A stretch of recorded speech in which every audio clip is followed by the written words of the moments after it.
Seorang pengendara sepeda motor Aris warga Lorong Jamik Pelaju tewas setelah ditabrak truk tangki di Jalan Kolonel Haji Brilian, Palembang.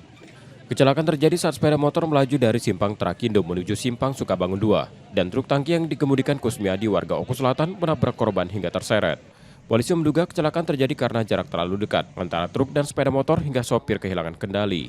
Dugaan penyebabnya apakah ada kelalaian dari pengemudi mobil tangki atau dari pihak-pihak lain. Kami sedang mengumpulkan barang bukti.